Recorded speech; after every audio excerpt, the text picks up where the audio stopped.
मरक्या वस्तूवर प्रेम करू नका, हे फाटकय राव, किती दिवस राहतं ते फाटकय, याच्यावर प्रेम करू नका. वस्तूवर प्रेम कराल आसक्ती ठरते, संसारावर प्रेम करा दुःख मिळतं, माणसावर प्रेम करा धोका बसतो.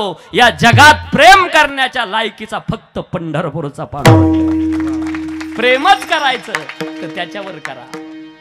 मेरे इस दर्द दिल को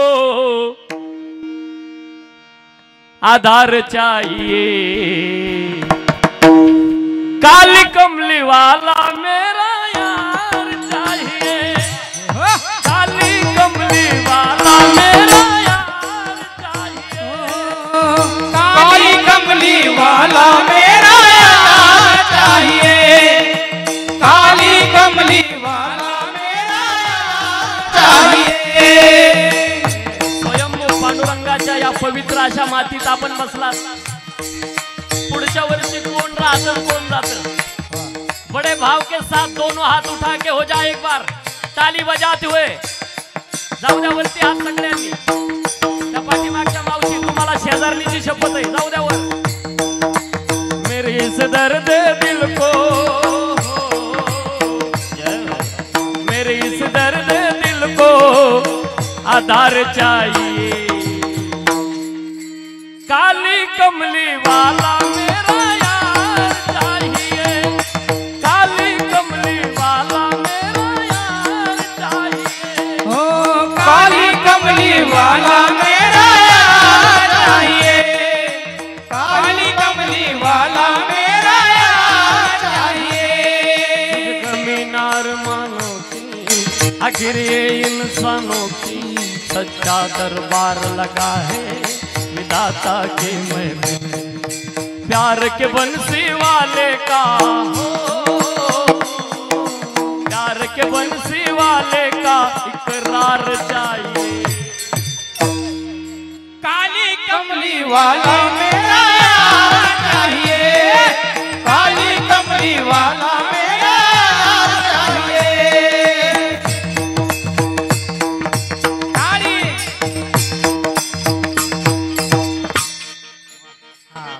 करायची असेल तर कशी करा. भक्ती विजय नावाच्या ग्रंथामध्ये येतो भाग.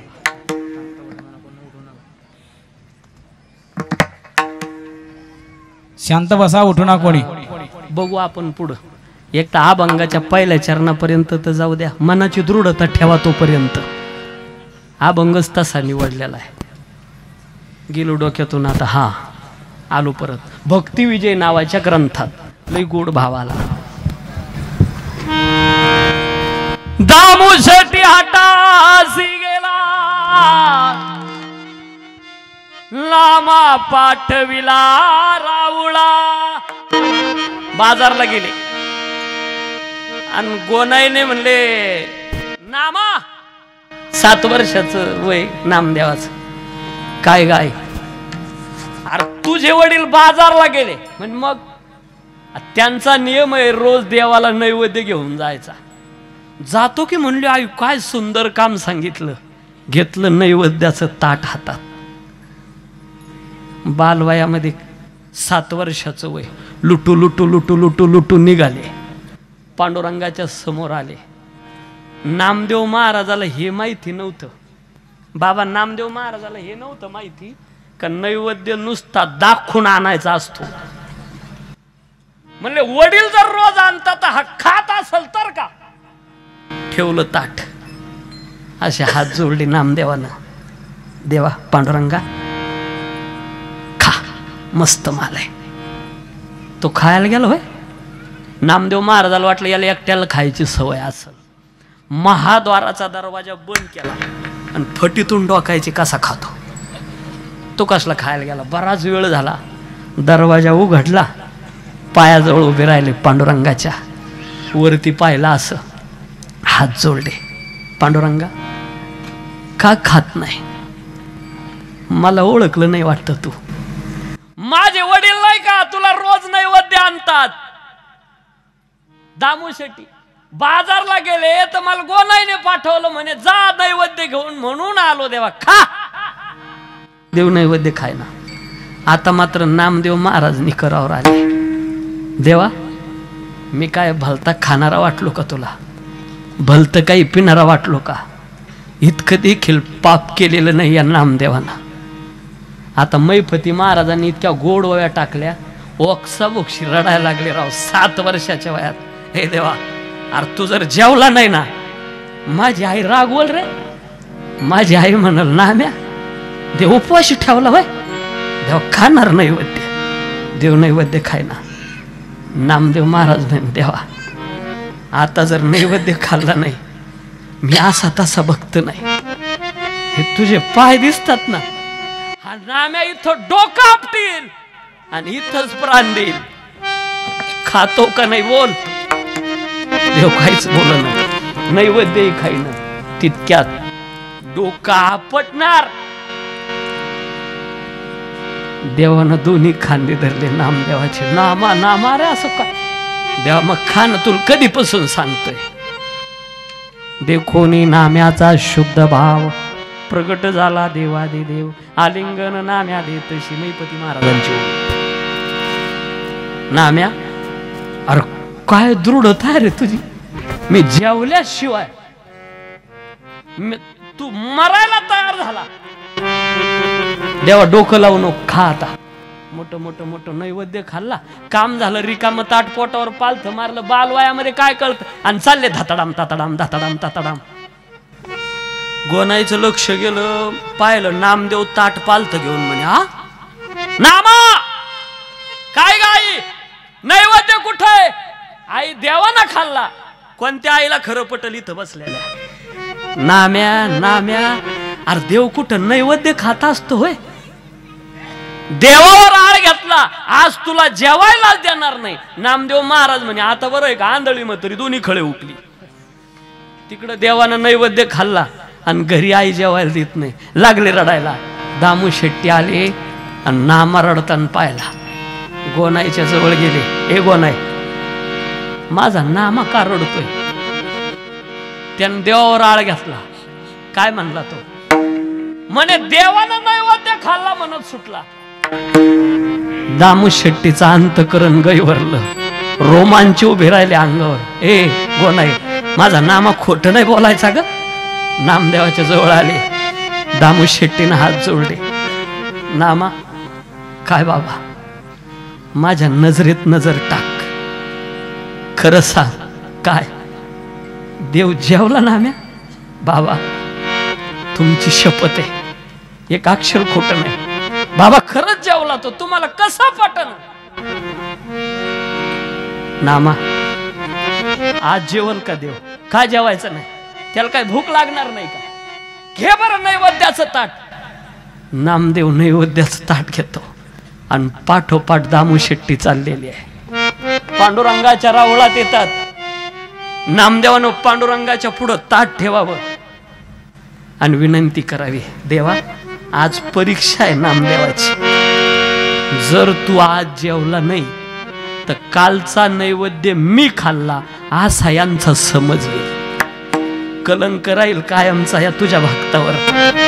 देवा खाना नैवेद्य. देव म्हणले, नाम्या तुझा बाप कशाला आणला? अरे मग तर जरूर खायला पाहिजे देवा. त्यांचा समज आहे मी नैवेद्य खाल्ला. देव नैवेद्य खायना. स्तुती करता नामदेव महाराज. जेवी देवी बा विठ्ठला, देवी देवी बा विठ्ठला, जेवी देवी बा विठ्ठला, जेवी देवी बा विठ्ठला. माधवा मुकुंदा नारायणा, देवी देवी बा विठ्ठला.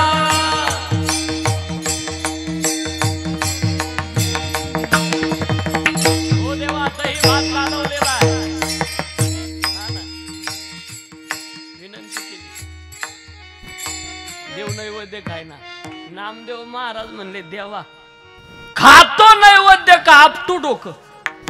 देवाला वाटलं ह्याला काय उपाय सापडा कुणास ठाव. परत असा घास घेतला.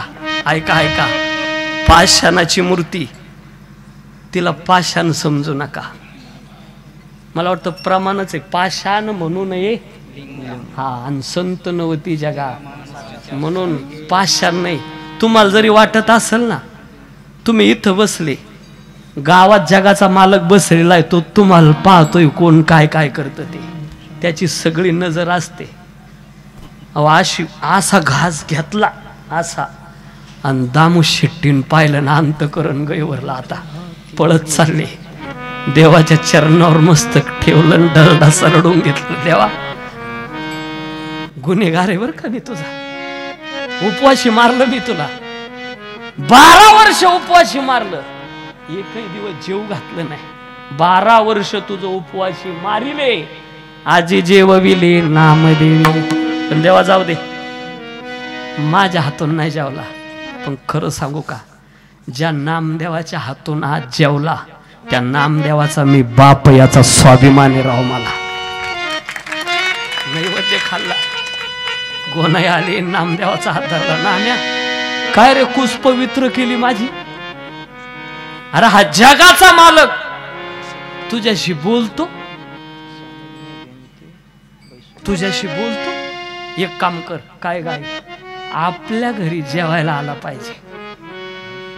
काळजी करू नको, तू स्वयंपाकाची तयारी कर, त्याला आणायची जबाबदारी ह्या पठ्ठ्याकडे. दामू शेट्टी गोनाई घराकडे चालले गेले. नामदेव महाराज हात जोडले, देवा आपल्या घरी जेवायला आमंत्रण. नाम्या नाम्या, अरे मी जर घरोघर जेवत फिरलो पंक्तीला, जागा जबाबदारीची आहे ना, आणि मी जर इथून उतरलो तर राष्ट्रपती राजवट लागत. देवा पर्याय व्यवस्था कर, प्रतिनिधी नेमो, तुला आपल्या घरी जेवायला येतो, जेवायला का आपटू डोकं. देव म्हणले, नाम्या या जागेवर उभं राहण्याच्या लायकीचा माणूस पाहावा लागल मला, कारण कोणत्या जागेवर कोणाला बी उभं करून चालत नसतं नामा. जागा पाहून माणूस उभा करावा लागतो. देव म्हणले नामदेवाला, नामा मला तू थोडा निष्ठावान दिसतो, थोडा दृढता चांगली, तू सांभाळशील का जागा. देवा फक्त काकड्यावाले यायच्या आत आला पाहिजे बर का, काळजीच करू नको, गेलो का आलोच. देव विटेवरून उतरले, आपले कपडे काढले, नामदेव महाराजाच्या, नामदेव महाराज देवच दिसायला. विटेवर उभे राहिले, कमरेवर हात ठेवले असे नामदेव महाराज. देव खाली उभे, आणि नामदेवाकडे पाहून देवाने सांगितले, बघ नामा, जागा जबाबदारीची आहे. त्रिविध तापाने तापलेले भक्त येतात, कोणी सफरचंद आणील, कोणी केळी आणील, कोणी चक्कू आणील, तू खाशील बसा बसा. हे पाय, अशी जागा भेटल्यावर खाल्लंच नाही पाहिजे. पाय देवा वेळ झालेला आहे, वर इजा होताय, लवकर जा, पटकन ये जेवून. आणि गेलो का आलोच ना, आम्ही काळजी करू नको. देव निघाले, इकडं आले, नामदेवाचा विसरच पडला, विटेवर उभा आहे म्हणून. जे घडू नये तेच घडलं. आले काकड्यावाले. आता पंढरपुरातला काकडा हे वळल्याला आहे मोठा. काकडा सुरू झाला, आणि तिथं काय असं करायचं, विटेवर उभा असल्यावर असे उभे, आणि पाठीमागचे लोक, हो अरे जरा देवाचं मुख दिसत नाही, काकडा पुढे सारखा. कोटी ब्रह्महत्या मुख पाहता जाती. आणि मग नामदेव महाराजाला टरारून घाम फुटला. जया अंगी मोठे पण तया यातना कठीण. तुम्हाला तिथं सहज दिसतं. नामदेव महाराजाला चटके बसायला लागले, तोंडाला चटके. सहज देव पण अंगाला येत नाही, त्याच्याकरता अनेक गोष्टी सहन कराव्या लागतात. एवढंच नाही तर घाव सहन करावे लागतात टाकीचे, त्यावेळेला देव पण अंगाला येतं. अभंगाच्या पहिल्याच्या हा सावनी टाकी घा